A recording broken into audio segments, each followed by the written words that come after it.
So ano yung ipapakain natin sa 5,000 tao? 5,000. Ngayon, sabi ng Panginoong Hesus, maglibot kayo. Kung may makita kayong pagkain, dalhin nyo sa akin at ipag-pray natin sa ating Ama. Sabi ng Panginoong Hesus. Ngayon, yung mga alagad niya naglibot doon sa may mga tao. At alam niyo ba, may isang bata doon na may dalang basket. At yung basket na yon ay may limang tinapay at 2 isda. Ilan ang tinapay? Ilan ang isda? 2. Okay. Palakpakan na natin yung sarili natin. Makikinig ka.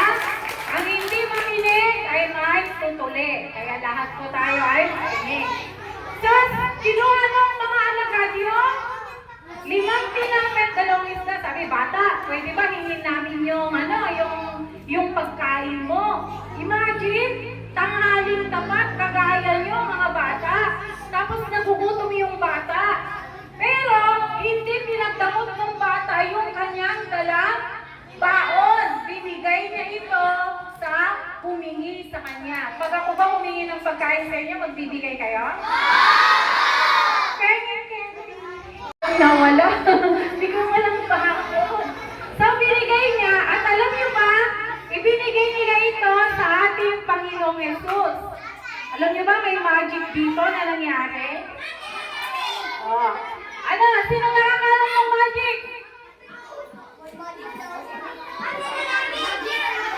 Oh, pinagdasal ng ating Panginoong Hesus yung 5 tinapay at 2 isda. At alam niyo ba, yung 5 tinapay at 2 isda na yun ay napakain niya yung 5,000 na tao. Ilan yung tao nandun? Ang lesson dito, kailangan nating mag-share kung ano man yung nasa atin. Halimbawa, nasa loob kayo ng classroom. Walang baon yung kaibigan ninyo. Walang baon yung katabi ninyo. No? Hatihan mo siya. Dalawa kayo ay mabubusog. Kaya tayo dapat ay hindi magdamot. Sinulit dito yung may dalang Biblia? Okay? Yun lang yung kwento natin. O, di ba napakahaba? Sino yung nakaintindi? Lahat na po ng may Bible, pakitaas. Sino dito yung walang Bible? Tumalon 5 beses? Nakakasununin pa kasi. Sumobra na. Okay, ako, magbibigay ako ng Bible. Hindi lang ito basta Bible, ha? Para ito, libro, hindi kayo mabuboring na magbasa ng Bible dahil may mga pictures. Sino yung gusto magkaroon nito? Yan, oh. May story ito. Kaya lang isa lang yung dalawa, kaya isa lang yung magkakaroon nito.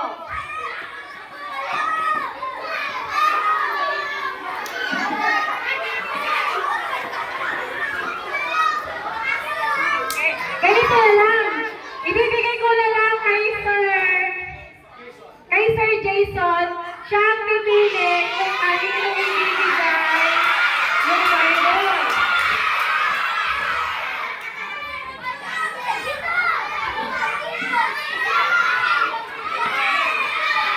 Mga bata, si Sir Ricardo na lang mamaya ang magkukuhan sa atin dito. Ano? Siguro yung magkakaroon ng Bible, yung question ay yung story natin. So mag-review tayo kundi, ha? Mag-review tayo. Sino yung nagbigay ng 5 tinapay at 2 isda?